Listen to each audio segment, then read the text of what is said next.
Welcome to the Codecast podcast. Real-world insights for your daily medical coding and billing processes. And now, here's your host, Terry Fletcher. Hello, everyone, and welcome to the Codecast podcast. My name is Terry Fletcher, and today we are at episode 90, so that's pretty exciting for me. We're almost at 100, and I'm not really sure what I'm going to do for that episode, but I'm looking forward to that.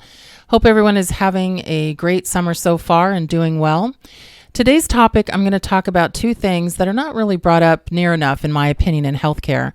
But I think it's time to talk about it. It may be a bit uncomfortable, but after mentioning your contracts last week and how your patient satisfaction surveys are all about the staff and patient experience, or I should say how the patients are experiencing the staff, and that healthcare itself is not even a top 5 consideration on those satisfaction surveys, I wanted to discuss the topic of professionalism in your workplace. And it could be costing you patients. Also, is your office design costing you patients? So summertime is when I get to venture into some of these topics that I like to call the light summer read, because not everybody is focused really on coding, or updates are still about a month away. And I notice our numbers dip a little bit slightly for vacations, and then they pick up again mid-August or sometime around September. So these topics are just as important as the coding topics, but I wanted to talk to you about them just before anything comes in on the 2020 updates. And so it just gives me an opportunity to kind of venture out just a little bit and get into some things that, maybe you've been thinking about, maybe you want to hear about, but some things that I've actually been getting a lot of questions about. And even AAPC, the American Academy of Professional Coders, put out something in their magazine recently about professionalism in your profession. And so I just want to talk to you about it in the healthcare setting. I know I've mentioned a couple times that I'm working on another podcast called The Business Collective on how to go from employee to consultant, like myself. And so this is part of that, kind of a lead in. I'm still working on that. We're having a little bit of a logistic problem of when we want to start. I wanted to start July 1st, but everybody else wants to start October 1st. So I think I'm getting outvoted just from some of my producers. But anyway, let's kind of jump into this. And I will have a coding question. Actually, I have a good one that I want to talk to you about today. So we'll get into professionalism and then some waiting room issues that have come up recently. And actually, it's more of a problem than you think. So we'll talk about a couple of things there. But when I talk about professionalism, there are ways to represent professionalism. But what does that really mean to you? So is it how you dress, where you work, the places you go, the people you associate with? Is it the level of education you've accomplished, the school you attended, the number of coding credentials or billing credentials or certifications you have behind your name? Is it how much education does it take to be a professional? Is professionalism complete with a bachelor's degree or even a master's degree? And do you magically become a professional when you obtain a certificate that says you attended a school for a stated number of years? So first, let's look what it means to be a professional. Okay, so I wanted to first give you the dictionary definition of professionalism. So the Merriam-Webster Dictionary, they say defines professionalism as the conduct, aims, or qualities that characterize or mark a profession or a professional person. And it defines a profession as a calling requiring specialized knowledge and often long and intensive academic preparation. So being a professional is potentially a combination of acquired education in addition to a few other qualities. And not all professionals have top degrees in their field of expertise, but a lot of these professionals and these individuals have dedicated many hours of time and effort to master the knowledge they need to be successful, and they recognize the importance of sustaining that knowledge by keeping it up to date. So in the healthcare field, just an example, the certified professional coder, you're always seeking and learning new ways and to earn your continuing education units, to maintain credentials and to keep current with medical coding changes and healthcare regulations. And don't think I haven't tried to get CEUs for the Codecast, but I'll explain at some point why they said that they can't give them, because there's no test you take, and you have to take a test, you have to take a quiz, and they're just really being kind of sticklers about it. HEMA is actually considering of letting me offer them, but I have 3 companies they're going to allow it. It's APC, we're still in negotiation. But also, so those of you and even those of you listening on the podcast, It's to get the latest changes, the updates, also to keep current on the business of medicine issues, which is really what I'm talking about today. This has to do with business of medicine, and hopefully to be a little bit entertained. But this is where, as a coding professional or even as a healthcare professional, this is where you are reaching for more information. Again, it doesn't have to be a master's degree or a bachelor's degree or, acquired education, but it is meaning that you're trying to get specialized knowledge and to keep yourself current. And that's part of being a professional. Now, everything always comes up about how to look professional, and that's another important step on professionalism. But I wanted to talk to you about that because what I find sometimes is that there are critics out there that say you have to have a three-piece suit on, or you have to be, as polished as what you see in the movies to be professional in your appearance. But professionalism is to look the part that you're trying to emanate. This means portray your outward appearance in the best possible light that you can. Dress for success, again, doesn't always require a three-piece suit. If it did, I would be out of the club. I haven't worn three-piece suits in 20 years. But nice slacks, making sure that, I don't have wrinkles when I'm meeting a physician. But I now wear flat shoes because I have been standing for almost 30 years speaking engagements. And basically it's tough when you have heels on and you're doing that. And so, but I'm always polished and making sure that presentable when I'm talking to a group or even, just coming into my office to do paperwork every day. You want to give the impression that you have that professional, appropriate environment dress. So whether you're in slacks and a blouse, if you're a gal, or scrubs, or, the office uniform even, make sure, and some of you are going to roll your eyes, and hopefully some of you are going to be like, yeah, I wish they'd say that in my practice. Please make sure your hair and teeth are brushed. I hate to say this on the podcast, face washed, and that you're presentable not only to patients walking in, but also your fellow employees. And if you have to meet with any physicians, I hate the phrase of somebody just not caring. They come in and they just basically are like, you got me today. You're lucky I'm here. And that's the sure way for me to basically take an issue with somebody. Even if you didn't get a chance to wear what you wanted to wear and you just don't feel great today, you can't portray that. It's not professional to your patients. They're there with illnesses, with conditions, and they need you to comfort them, to give them a sense that you're there for them and professional. And also make sure you always have mints with you, not gum, especially if you drink coffee. Nobody will tell you, so I will. You need to have a mint if you're drinking coffee.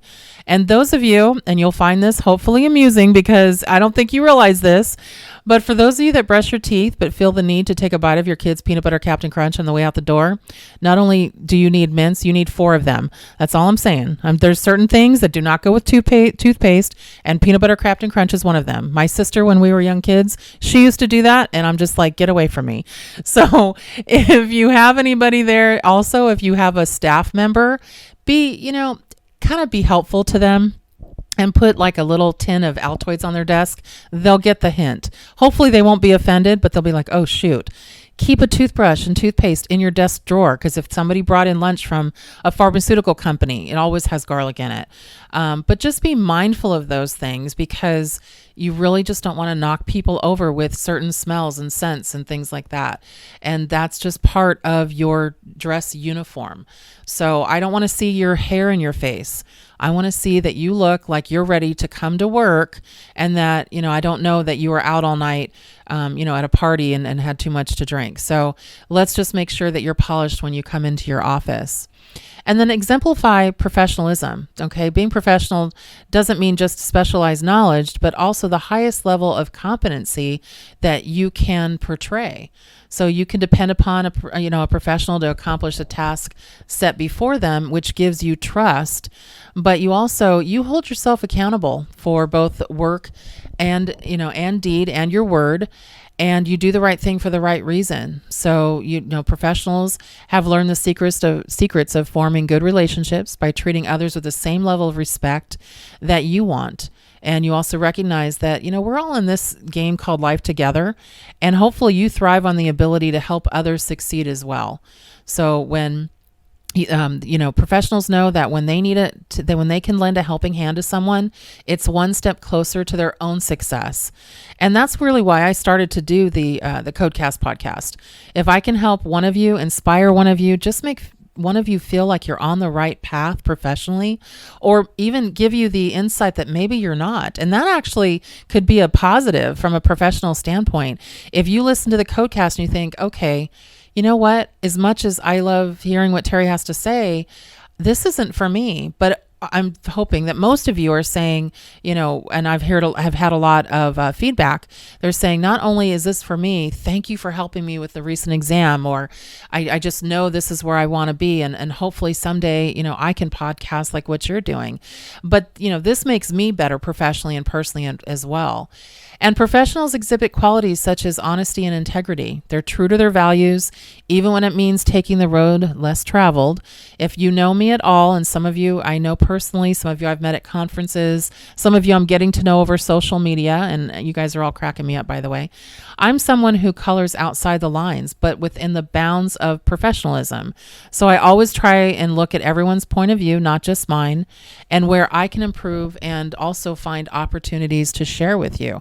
And if I'm wrong on something, or if, there's certain things that I thought were a certain way because that's the information I had to date, but somebody says, hey, can you look at this because this is what I have for my state or whatever, I'm the first one to say, hey, thanks for giving me that information, letting me know that that's been updated. Now, I pride myself on being as updated as possible, but there's nobody out there that knows everything. I haven't met them yet. So we try to give as much information, and I try to be as professional and as current as possible.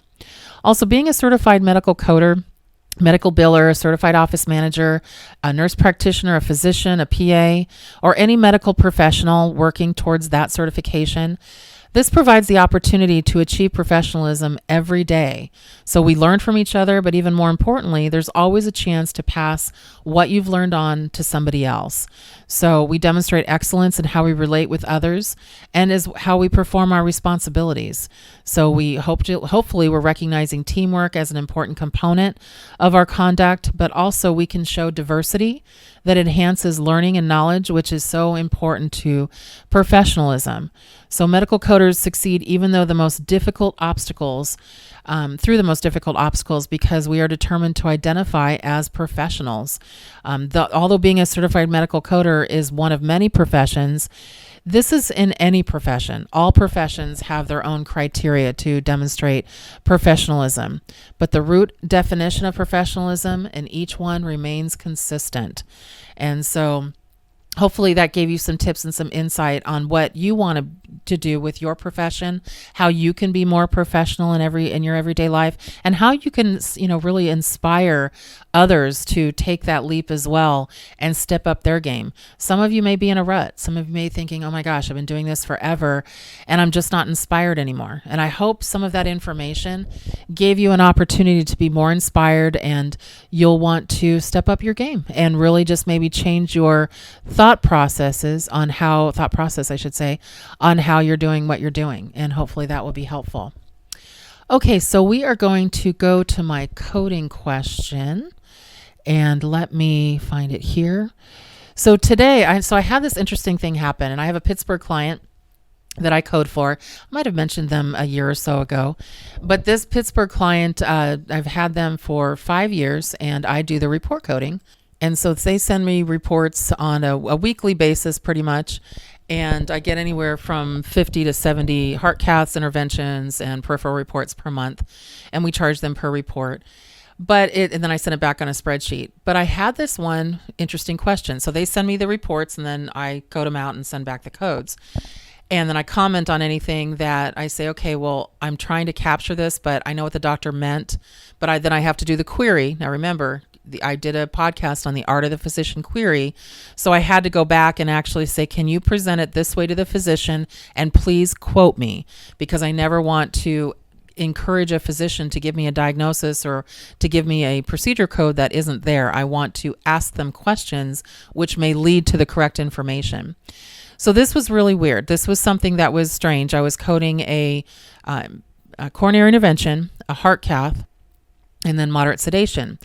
And this one report, basically the doctor said something to the effect that we intervened on the PDA that comes off the circumflex. And I was like, wait a minute. So if you don't know coronary anatomy, the posterior descending artery routinely, or I should say in normal vascular anatomy, cardiovascular anatomy, comes off the right coronary artery. So I read the report a couple of times and I saw it twice in the report. Well, I don't know if you've ever read a report and tried to code something and then all of a sudden, it's not that you're doubting yourself, but you want to make sure that if you're coming back to a physician and questioning their clinical comments, that you've got good backup. So then I went to my heart diagram, and I've been doing cardiology coding for over 30 years. So I'm thinking, what changed? And nothing changed. The normal cardiovascular anatomy for a patient's heart, in the right coronary, they have two diagonal branches, the posterolaterals or posterior descending, and then they've got the PDA and then the PVA, the post-ventricular. And so I'm just like, this doesn't make sense. So I sent it to Tara Lynn, shout out to you. I said, so hey, Tara Lynn, this is weird. I have a report here where the physician said the stent was placed into the PDA, posterior descending branch, which he said is in the left circumflex artery, and he said it twice in the report. So here's the diagram of the report, and as you can see, the PDA is a branch off the right heart. So can you ask him again for me, because I can't assign a modifier to the intervention unless the documentation is accurate. Just ask him again, please, what is this branch that you intervened on? That's all I wanted to know. So the physician came back and said in 15% of the population, the PDA comes off the circumflex. It's called the dominant circumflex, and my report is correct. Okay. So I have a nursing background, so I went and checked on this information because I knew the ramus branch, which is an additional diagonal that actually bifurcates into the LAD and the circ. I know that's in about a third of the population. Well, his percentages were just a little bit off. They're a little lower, but that's okay. So I said, okay. I said, well, I've never heard that before. So you learn something new every day. And I said, so here's the updated spreadsheet. I put on the LC modifier. I said, and this is how I came back to, I wanted her to forward this to the physician. And here's how you respond to a query. And I hope you'll find this helpful, because if you're going to question a physician on the clinical side, not necessarily the coding side, then you better know what you're talking about and why you're asking them to give you more information. So here's what I said. I said, also, can you ask the doctor, and I put his name in, if he would be so kind next time, if he runs into this kind of anatomical abnormality, documenting something to the effect that, quote, this patient has a dominant circumflex as his posterior descending artery branches from his circumflex vessel, not the RCA. I said, the only reason I'm asking this is because, like he said, it is a small percentage of the population. And if I haven't seen this in over 30 years of coding for cardiology, then it's rare that the payers may not have seen it either. And if this case is denied, I can appeal with that wording, because if you look at his report and read the language, it sounds like he's saying the PDA normally comes off of the left circ, which is not accurate from normal vascular anatomy. Again, as he said, if only 15% of the population has this type of option. Just let him know it's not about the report being correct. He is the physician, so of course it's correct. It's about being able to explain to the payer when a normal cardiac anatomy diagram conflicts with his report language, we run into a brick wall for reimbursement without noting there is an exception. And she said, I will absolutely forward it back to the physician. So then I got a response back directly from the physician, not from the manager. And the physician said, Terry, I really appreciate your comments, because I don't think about things in billing terms. I only think about them in clinical terms. But you made perfect sense, and I will absolutely add it to this report. As a matter of fact, I'm going to do an addendum on this report so that you have it should it be questioned. So again, thank you for your insight. I loved that. The physician basically went, oh, okay, I don't look at it that way. And so the reason I wanted to bring that to your attention was that as coding professionals, we have to remember that there are different ways of looking at something. And maybe at this point, the doctor didn't look at it. Well, he even said he didn't look at it from a coding perspective or billing or reimbursement. So that's our job. We have to look at it from that perspective. So when we go back and ask for something, please give a reason. And I do that in a lot of my queries. I give a reason and I say, this is why I need it. Not because you did anything wrong. You were accurate. You explained yourself. But if I have to appeal this, I need to be able able to explain it to a payer. So from a physician perspective, a clinical perspective, if you could add that for me, that would be great. And the doctor was very receptive. And so hopefully you appreciated that coding question, because it was something that hadn't come up for me before, but I thought that was really some interesting feedback. Today's coding question was brought to you by ICD-10monitor.com, helping healthcare providers make informed decisions as they continue to implement and perfect the ICD-10 and soon to be ICD-11 coding system. ICD-10monitor.com. Also remember, Talk 10 Tuesday, every Tuesday morning live, 7 a.m. Pacific time, 10 a.m. Eastern time. And I'm, as an editorial advisory board, I'll be on Talk 10 Tuesday on the 23rd of July talking about critical care, and also on August 19th talking about the art of the physician query. And so if you're interested in that, go to ICD-10monitor.com. And you can also find there, when I do the live broadcasts over the country, they also put it on a podcast too. So they have a podcast called Talk 10 Tuesday Podcast. Okay, so this week, let me switch over. So now I want to talk to you about your waiting room. And this came up because I've been visiting a lot of offices lately that said, hey, can you do some education and talk to not only our billing staff, but also our back office staff, our physicians, and then also our front office staff, and then just kind of see where we're at as far as our workflow and our efficiency. And I said, yeah, sure. I've been doing that for a lot of years. It's amazing how you can be a coder and then you switch all kinds of gears when you become a consultant. But the reasons that I'm looking at this is because all of a sudden I started to see a trend. And I felt that there's some problems with office design that are costing you patience.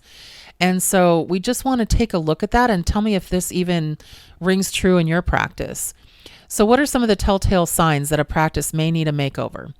So they fall into three broad categories. So space, appearance, and productivity, which is workflow. So of these, space or lack thereof is the most obvious, since it's readily apparent when the practice can no longer accommodate the needs of its patients and providers. So every time I've walked into a place, it's either really packed and they've got patients standing outside or sitting in their car waiting to be called because there's not enough room in the reception area. All that does is give patients an opportunity to turn around and walk out. These practices, they need to freshen their appearance, especially in the patient waiting area. Now, I know you call it either waiting room, reception area, healthcare lobby, whatever you call it. This is what it is. That's another frequent catalyst of practice makeovers. So when that's the case, given that the waiting area is where patients form their first impression of the practice, aside from making an appointment, worn out carpeting, lack of comfortable seating, outdated decor, absence of Wi-Fi, and use of fluorescent lighting, they're all indicators that something serious or some serious remodeling is in order for that space and probably for the rest of the practice. MGMA put out a survey in 2016, and they said that just over half of respondents said that they either remodeled, added space, moved, or made some other change to their practice space in the last 2 years. But think about it. We have a rapidly changing healthcare landscape. Practices and physicians are coming to see that it's vital that they continue to reinvest in the business of updating their space. Again, today we're talking about the business of medicine, changing the aesthetics, introducing new technology, and so forth. Some doctors, even if they own their own practice, they may not be aware of the problems with the waiting room simply because they don't see it. That's because in many practices, clinicians and staff members, they use a separate entrance. They come in typically through the back, or when they walk through the front door, I've noticed that they don't even make contact with eye contact with the patient. They just go directly to their work area. So one thing that I try to do, and the way to overcome that disconnect, have the physician and his or her administrator put yourself in the patient's shoes. Walk into your reception area, sit in the chairs for a little while, and ask yourself, is this where I would want to spend time waiting to see the doctor? In some client practices, what I do is I'll hold weekend strategy planning sessions in the waiting room. They're like, okay, well, we're going to go to our boardroom. I'm like, no, let's go to the waiting room. Like, well, it's not really comfortable out there. I'm like, okay, you just proved my point. It's not, is it? And I make the docs spend a day or two where their patients sit every day, and I see them walking around, and some of the doctors are like, holy cow. And usually on Monday morning, they're saying to the practice administrator, please get us some new furniture and have the walls painted as soon as possible. Sometimes the signs that changes are needed also show up in the processes of the practice and workflow. So if a practice starts seeing that the doctors are consistently running behind schedule, or patients aren't ready for them to see in the exam room, that's a pretty clear indicator that something's going on aesthetically or with a workflow situation in your practice. A lot of times it stems from just not having the space to check people in or to do a pre-exam workup. So once your practice, when you've identified the issue, once you decided that it needs a makeover, the next step is deciding on specific changes you want to make. So for a small practice, the process is pretty much like remodeling a home. The physician owner and office manager should inspect the practice's rooms, equipment, furnishings, and make a list of everything they want to be fixed, changed, or disposed of. For larger practices, I would probably bring in some kind of a design expert, but I would recommend convening clinicians and staff members by department and getting their input. Ask them, if you could have a new space, what would it look like? What are the things that aren't working now, and what changes would make our patient care better and help support the work you do? And then you can figure out logistics on pricing later. Also, ask patients for improvements. They can also be very helpful. Some practices that I've worked with, I survey patients and I say, okay, so phone, email, regular mail. Others will invite patients to come in person during an evening or weekend to make recommendations. So we did an open house of the practice for recommendations for a remodel, and we were expecting to get 10 patients. We had over 100 in one practice. Now, I think they were there for the cookies and the Rice Krispie treats, but you never know. But they also were giving all kinds of recommendations, and it was actually very productive. And regardless of its size, often a practice can get useful ideas just from looking around to see what others are doing. So if your administrator or physicians or staff have been to offices that they think are fabulous, or saw something in a magazine or a newspaper, bring them in. Let them put them in a book and keep them as a resource, so you kind of know what the visual is of what they want. Advice and suggestions from other practices who've undergone the process is also helpful. Ask colleagues when they went through their makeover, what were things they went when they were done that they basically said, oh my gosh, how could I have forgotten about this? And then also why practices will differ in look that they want to achieve, because some practices have more money or are in different financial budgets, and the tastes and desires of owners and staff. Sometimes the goal is to create an ambiance that's up to date, comfortable, and inviting. Nowadays, nobody wants to be in a sterile office environment. That's from 20, 30 years ago.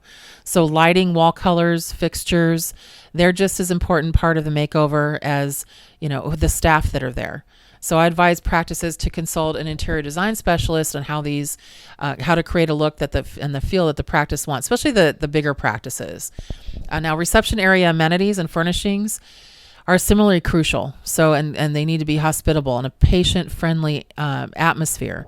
The most important element of a good waiting room or reception area is having plenty of chairs, and I'm going to give you two suggestions. Plenty of chairs, one with armrests, particularly if the practice serves a large number of elderly patients, because a lot of times you'll see practices with really nice couches and sofas, but it's hard for an elderly person with back or knee problems to get out of those because they do sink sometimes. And individual chairs with arms allow them to get up and sit down a lot easier. But you also need a few seating options without armrests for patients of size so that they do not feel self-conscious about being able to fit into a narrow chair with arms. And I'm not talking about necessarily the bariatric seating, because I know that can be expensive, but just a heavy-duty chair, and you can actually look at restaurant chairs with or without arms for plus-size patients can make all the difference for them if they come into the office, or they could turn around and walk out due to embarrassment.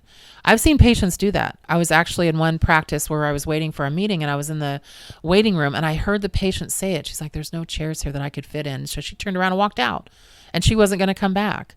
So healthcare waiting room, reception areas, and healthcare lobbies, they need to speak to all patients, all sizes, all understanding of what they need, not just the people that are behind the front desk. And I see a lot more open spaces at the front desk. You know what? They can hear your conversations. You need to really cool it when it comes to the private conversations.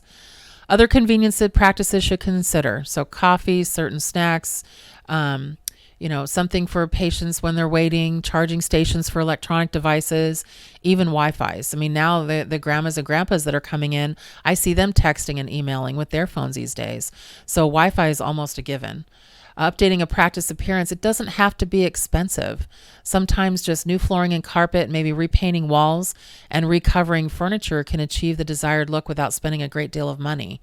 And so I recall working with a practice one time and they were in need of a new paint job, but the physician owner didn't want to spend money for professional painters. So he pulled together some of their staff. He got painting equipment and brought in pizza and soda and painted the place themselves. Now, he said it looked brand new. I thought on a scale of 1 to 10, it was a strong 7.5, but it went from a 3 to a 7.5. That's a good improvement. And so you just want to keep that in mind when you're really looking to freshen it up. It's important that it's just going to be easy to do and pleasing to the patients when they come in. And when it comes to redesigning for improved productivity, practices should focus on eliminating bottlenecks that slow the movement of patients through the office. A common one occurs when receptionists are required to field both phone calls and check-in patients, causing backups for the latter process. Another is when doctors have to leave the exam room to get something they need or communicate with another provider or staff member, and that now extends the visits. So the number one time waster in a medical practice, what is it? It's walking. The amount of time doctors spend walking between exam rooms or for tasks like taking a chart, ready to be on the rack, or finding a staff member to verbally deliver orders, it's mind-boggling when you consider the doctor's the highest paid member in the practice, and they're doing tasks that should be easy for them to be able to just hand it off. But practices can alleviate this problem during remodels by what we call podding exam rooms. So putting them across the corridor from each other rather than stringing them out along a corridor, and that causes doctors to have to walk further between them. And another helpful technique is to place many workstations near the doctor's examining rooms. That way, if they want to make some notes or take a phone call between patients, they can do it close to the rooms versus going into their office, which might be kind of far away. And also think about bench seating. See if you can have some kind of a built-in bench seating against the wall. So if a doctor wants to come out of a room, they can immediately just sit where they need to sit because sometimes they're tired and just want to take a load off for just a second. And then an important issue practices need to consider when planning a makeover is the exam room. So design it to ensure that doctors can maintain patient eye contact while typing in their electronic health record. Okay, and also make sure that the patients can see the information if you can, and so that they're not looking at the back of the doctor's head when they're typing on the other side of the room. Now doctors are taking laptops, computers, tablets, pods, and there's a lot more flexibility going from room to room. An additional exam room feature to keep in mind is standardization. Designing and supplying them identically means providers don't have to spend time looking for items that they need. So a doctor or staff member should be able to walk into any room, close their eyes, and know where everything is. They even should be able to point to where they know each drawer has certain things in it. And so it's just so important that when you're looking at this makeover update, just make sure that you are someone with the experience that understands colors, materials, textures, but also a feel for the practice and what they're trying to achieve for the space. And that's why it's so important to query and to basically solicit information from not only people in the office, but also from patients to figure out, really what's the best approach? What are you finding that when you come here is a problem? And then one of the things when the work gets underway, practices do face the challenge of minimizing any disruption and inconvenience to employees and patients. So if you're just renovating or reconfiguring existing space, try to do the work on one section at a time or one office at a time, and hopefully you have vendors that'll work on evenings and weekends.